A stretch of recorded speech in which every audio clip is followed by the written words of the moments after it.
অসাধারণ স্বাদে পোলট্রি মুরগির বিরিয়ানি তৈরি করতে চান, তাহলে আমার এই রেসিপিটি আপনার জন্য। দেখেন আমার এই রেসিপিটি।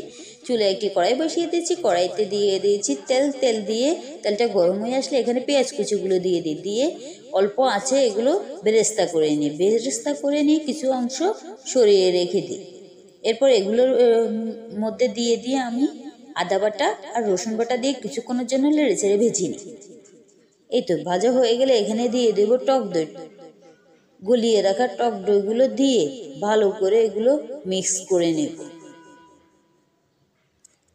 টক দই দেওয়ার পর ভালো করে মিক্স করার পর এখানে এই মশলাগুলোর মধ্যে দিয়ে দেব রাঁধুনি রেডিমিক্সের মশলা, বিরিয়ানি মশলাটা দিয়ে ভালো করে এগুলো নেড়ে চেড়ে কষিয়ে নিতে হবে। কষিয়ে নেওয়া হয়ে গেলে এখানে দিয়ে দিতে হবে আর একটু গরম পানি দিয়ে কিছুক্ষণের জন্য এগুলো কষিয়ে নিতে হবে। এরপর